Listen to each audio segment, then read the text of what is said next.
Log recording. 3:54 in the morning Pacific Standard Time. It's still Saturday, the 19th of August, 2023. The Weaver Jets here, Rosemont, California. Now, Trent, I'm getting tongue-tied concerning about meteorology at this point over here, thinking I know shit from Chanel at this point over here.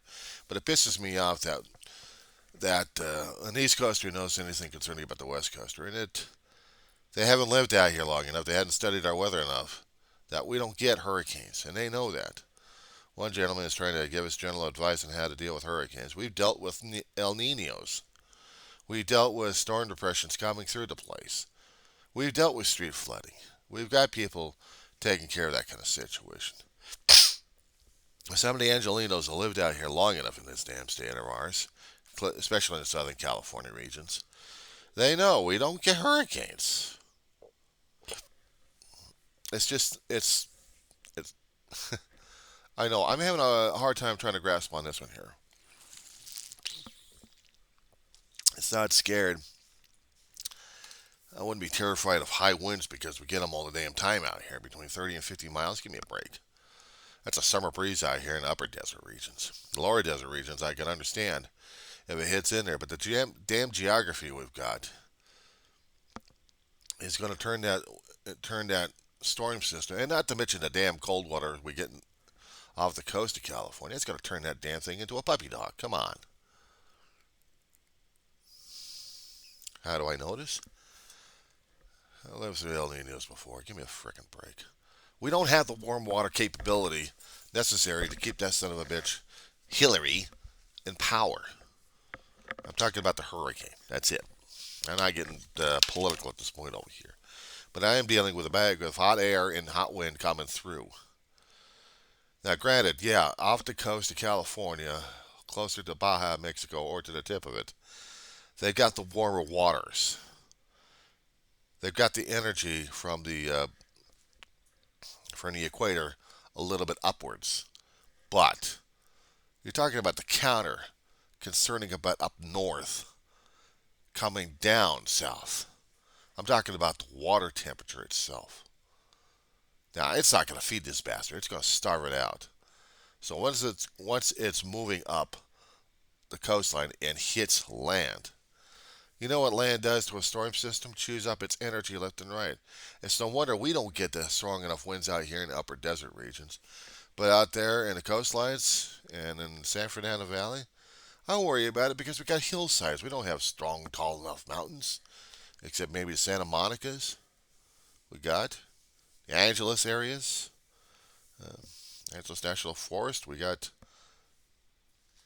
hillsides out there to tear apart the storm. If we were flatlandered like the East Coast was, that's something.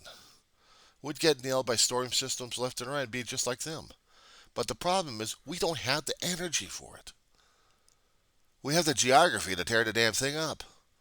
And I got a guy from back east telling us how the hell we're going to be dealing with hurricanes. Please, please, give me a break.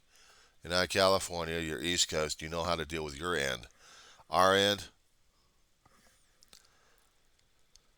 Now, the thing what would drive us crazy, and if Bo from the fifth column would actually understood our history, how we get wildfires. Now, here's the thing. This is what we have a problem with. We get wildfires every year. These bastards are hard to deal with. We get forested areas up and down the coastline. The West Coast has forested areas. We have greenery that is sucked out of moisture, especially when we had the drought, and we still have it going on. Sucking out the moisture and drying things up, making them tinderboxes up and down the coastline, and a little further inwards as well. It's no wonder we had the Yosemite fire going on like crazy. And finally it got the damn thing out, but it took them months to get that damn thing out. And with nature's help. And out here in Southland, between Bakersfield area, Kern County, heading all the way towards uh, San, Santa Barbara area to the west coast and shove it down. Yeah, there's a lot of greenery in the hillsides. You get the hillsides burned off. What do we have? Ashes. What do the trees do when we do get rain? They hold in the moisture, right? We'll take out the damn trees, and what do we got? Mudslides left and right. That's the thing that concerns me more off. And that's what concerns all the counties concerning about this thing because you burn off the vegetation, you burn off the waterfall, the watershed. I meant the plants hold in the moisture at the roots and secure the soil, so we don't have loose soil. The fire takes away the roots, it takes away the plant life, it takes away the watershed. So now when we get the rains coming in right after fires, we're all freaking because we're going to see mudslides left and right. And it doesn't stop there when the storm leaves. Because now we got saturation in the ground right now. Now we're dealing with geology here. Something my friend out there on the East Coast hadn't thought of. He's got to deal and contend with sinkholes. He's got to contend with mineral deposits underneath his feet that may or may not suck him under.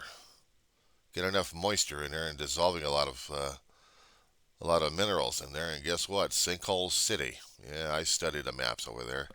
Trypophobia, man, trypophobia.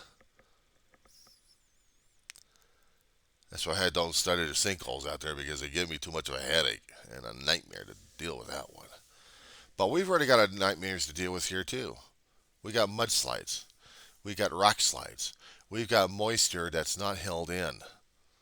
And if the moisture is not held into the soil, we're talking Slide City all over the damn place.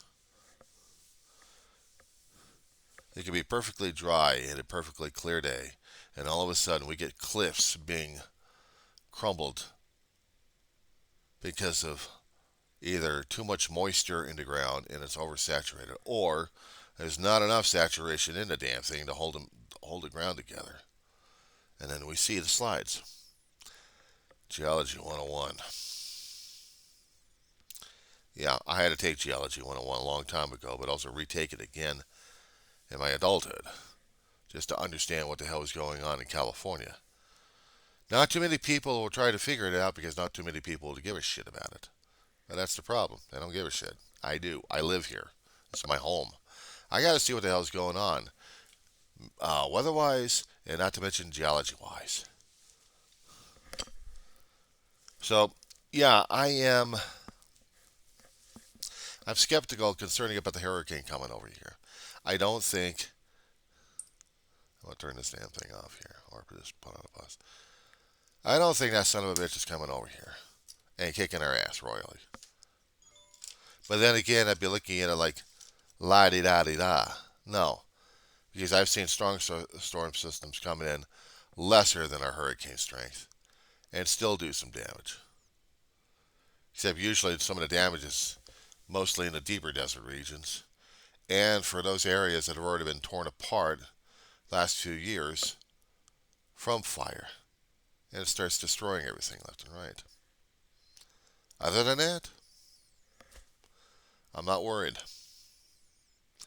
We're in an upper desert region, which means we're in upper level. We're in upper elevation, which means we've got mountain ranges already pushed up. And those storms coming through have to go through the mountain ranges. They lose their energy. I'm not worried. Everyone else is panicking left and right. I'm not. Why? Because am I confident in our geography that's going to be protecting us? No, it's my knowledge of how the cold system is going to be affecting it, not to mention the pressure gradients we've got, whether or not it's going to be buffering us or pushing that monster out of here. Now, if we actually had a strong enough pressure still above us, cooking our asses off, that's a different story altogether, because now you've got this monster pressure coming through, and we got a high pressure coming through, and what the hell's that thing going to do? Push off the high pressure, or is it going to be deflected? Now, it could be deflected towards back east further, going into further inland and giving Arizona, New Mexico, and some of the other states a piece of their mind, the storm's mind. Or, and the only thing I say about this one, and they hadn't, my best guess are going west. Of course, I could be ignorant as hell about this damn thing, and I'm taking a wild leap of faith at this point. But I don't think, in my best estimates, and I'm not a meteorologist, but but just because I'm a resident out here doesn't mean I'm going to be predicting the weather all the time. I'm keeping an eye on weather all the fucking time. I've been doing that all my life. I'd taken a meteorology class when I got out of high school and confused the hell out of me. If it wasn't for meteorologists on the screen trying to teach the population what weather is for California and the West Coast stuff, and then trying to tell us what the weather for East Coast stuff is, and then I wouldn't understand it a damn bit. It's a 50-50 flip the coin. We deal with models all the time to see whether or not if it's going to be doing this thing or that thing.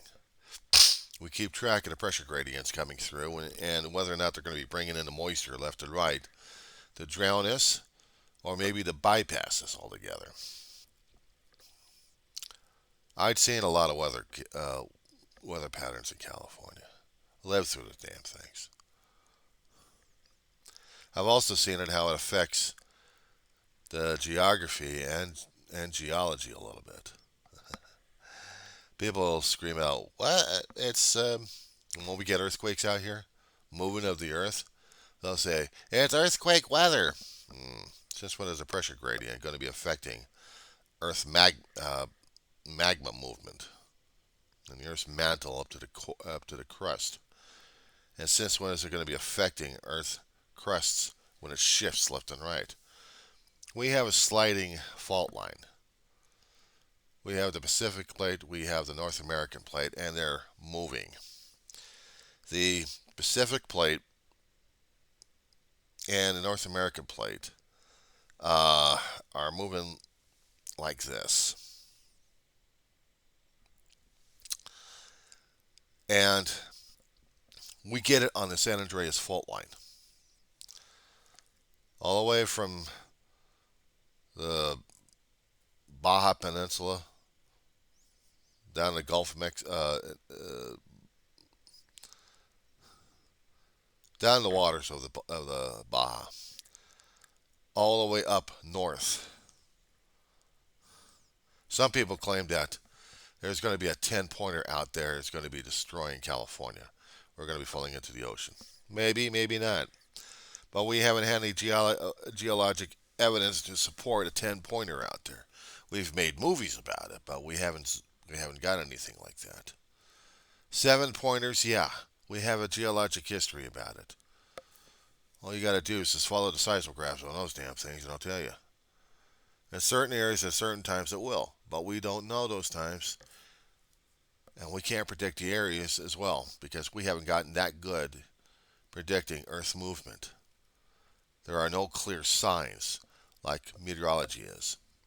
When a storm system comes into an area, we can detect pressure gradients, we can detect moisture, wind speed, barometric if we had to. We're checking how much water we're going to get dumped on or not at all. We get huge clouds, but we don't get the moisture coming out of it. And the water does affect geology, especially when I said something about the landslide situation we got going on. And not just the wildfires. We've had a drought for several years already.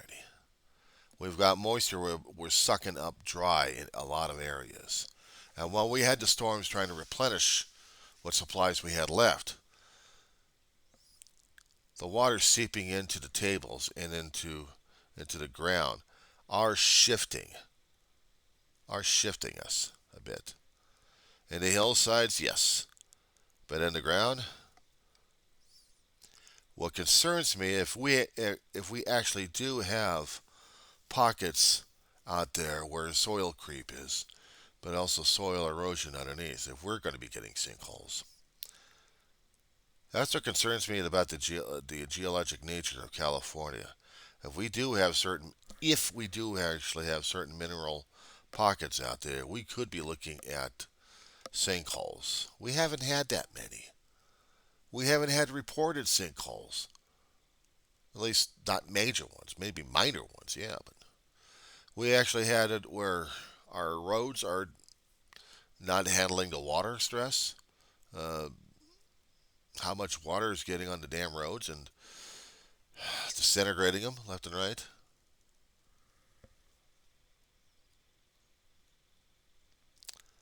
Worries me. It worries me because I'm worrying whether or not if we're actually going to get the sinkholes to open up, and then California will be going into it. That's the thing that worries me. It's not the hurricanes to blow us down.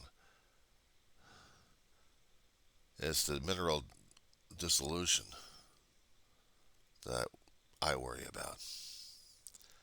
And whether or not it is going to be a source of fault line movement we're dealing with. We got fault lines we got fault lines all over the damn place. We have no way of detecting or future predicting which lines are going to be affected or not. There's no way unless we get affected at that moment. It didn't occur to me a few years back when we actually did go through a six-pointer up in Ridgecrest, California. The PNS waves were emanating all around the area. Down here in the Antelope Valley, we felt it. We shook with them, but not that big of a deal. But a six-pointer is a big deal because it did do some damage to buildings, and it did do some damage to the groundwork. Now, did it actually transfer the energy over to the San Andreas fault line to give us more grief out here? No. It could have, but it didn't.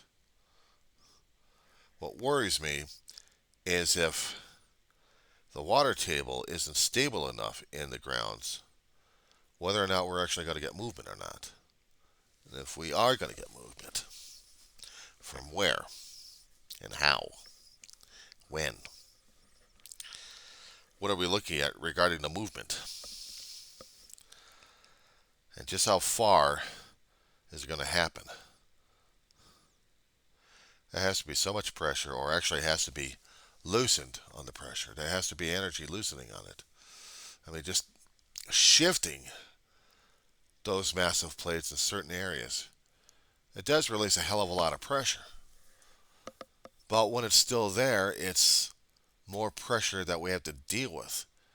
Now, as far as I understood in Geology 101, if there's enough sufficient pressure on the on the fault lines, it is going to snap. We just don't know where or when. We've seen durations. They don't tell us very much on which one's going to be the likely candidate.